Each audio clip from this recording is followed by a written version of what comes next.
Okay, so you wanted to see these world records. Okay, just a little bit, just a, I would say a tiny taste of it, because nowadays I think personally I have more than 80 records. I set more than 80 records.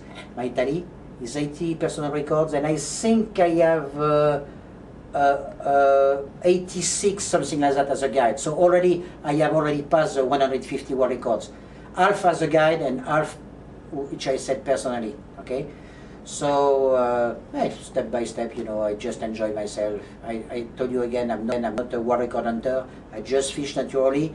If by luck, by chance, okay, I catch a record fish, okay, then of course I submit, I go for it, you know. It's always nice, you know. I like the IGFA, I'm a IGFA member, and I like what they are doing, you know, it's good.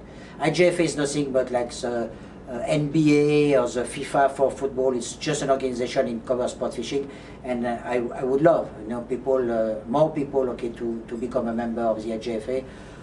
More people, more power, and okay, it's always good, you know, for conservation and for the continuity of the sport for future generation anyway, you know. Francois, I think for the viewers, maybe you can explain what's the difference between a personal record versus a guide record? Oh, it's very simple. Okay, a personal record is a fish you catch by yourself, you know, and okay, you submit, so the record is at your name, like some of these, okay, I have all of these, in fact, as at my name. And records as a guide, in fact, you just put the client on the fish. Okay, it's very rare that sometimes the client come to me and said, man, oh, I'd like to try to set a world record. It happens, okay? But most of the time, okay, we just fish, or I ask eventually the client, said, hey, are you interested? Because I know at these destinations that we have an opportunity. Are you interested eventually to set a world record? If you catch a record fish, are you interested to submit? And I explain him, okay, what it is about, you know? And then, okay, the guy said, yes, I'm interested, or he's not. Then I adjust my fishing according to what he wants to do, you know. But most of the time, the guy catch a record fish, he doesn't even know. He said, man, hey, look, this is a record fish. Or, hey, God, man, congratulations, buddy. Give me a hug. You broke my record, man. I broke your record. Yes, you did. Okay, hey, let's submit. I really love, I really enjoy when somebody break a personal record, because records are simple. It's only made to be broken. What I mean, you know, it's just like life. You know, you don't know your existence. You don't know the record for life. You know, it has to be broken and broken and broken and broken. Anyway, people cannot take that away from you. When you have set a record, you have it for life. You know, it's like Muhammad Ali. Muhammad Ali is no more the heavyweight champion of the world, but he's still the champion. Once you have a champion, you're a champ for life. It's the same with a world record holder. Even if your record has been broken, you still are a world record holder for life. So that's a bit also of my office, okay? You know, you have everything. I'm you know, as I told you, okay, I live moments and instants, you know. So sometimes you have piece of broken hook or whatever. I have lost a good fish, or I keep the things. You see, here, example, you have a lot of things here. So I have moved a bit my office. You see, example, that's a rapala. You see that has been struck by a snakehead. Same thing. Snakehead bite. This one is a piranha in the Amazon, you know, when I went to Venezuela. This one, if you touch it, is like sandpaper, and you see it has been totally destroyed. This is an arapema, bite, and this lure belonged to my client. I landed, but I think he set the drag by himself. Even I set the drag by myself, I think he went behind and set the drag too tight, so that's what happened, you know what I mean? You know? And so everything is a souvenir, see? Even this thing from the sea, that I certainly caught by accident from the sea, no? That's a snakehead lure. Oh, that's a Yanomami Indian who gave me that, from the Yanomami tribe in the Amazon. That's a souvenir, it's a peacock bass he crafted in balsa. And that's a Thai handmade lure, you see. That's feathers from birds that I found while snakehead fishing, I guess, you know. Now coming from this part, okay, this is a bit of some of the fish. So here, this is one of the award I like very much. This is an award from the States, from the USA. I'm the only one to have received this award so far. It's the Snakehead Angling Society.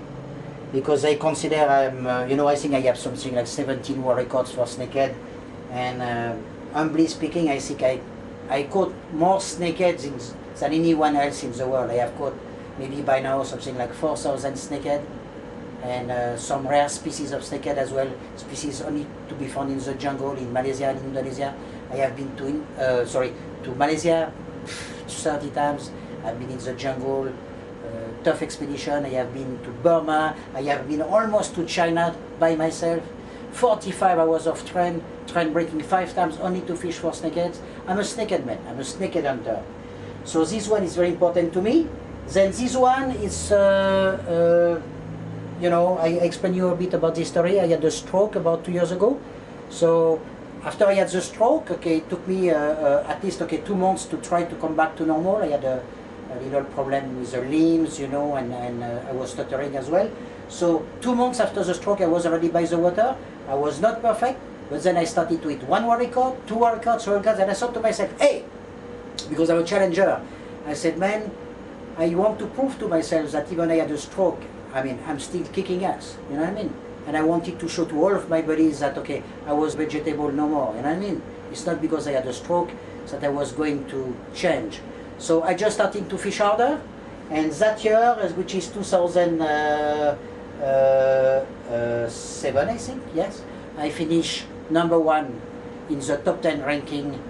I think that was the first time that someone from Thailand, yeah, that's the first time that someone from Thailand won this award. So I finished #1 for the freshwater male category. Every year there is 10 anglers which are selected according to the number of records they have set. This one is last year, 2008, I finished #2. A guy, nice guy from Brazil, got many more records than me. Congratulations, by the way. So anyway, I finished #2 last year, and I finished #4 for fly fishing, which was very, very pleasing to me because I never fly fished before. I just started about a year ago, and the first year I started to fly fish, I already finished #4, so it was quite pleasing to me. This one I finished because in the old times they had a classment for freshwater guides. I finished 3rd place, and another one I finished 2nd place. And these years I mixed for the first time both saltwater and freshwater, so it's a bit more difficult. This year I finished last year, season 2008, I finished #8.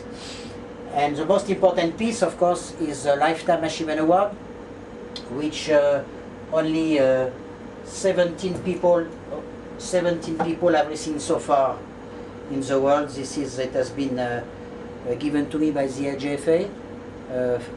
One reason is because I had more than 100 world records, but also is because everything I have done for sport fishing in Thailand.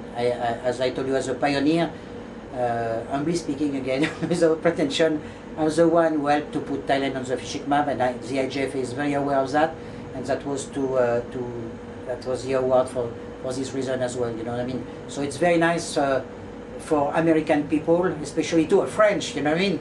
To award them, okay, such an important things, because it's a Lifetime Achievement Award. You know what I mean? Yeah, I'm almost like Robert De Niro, but for fishing. That's it, man.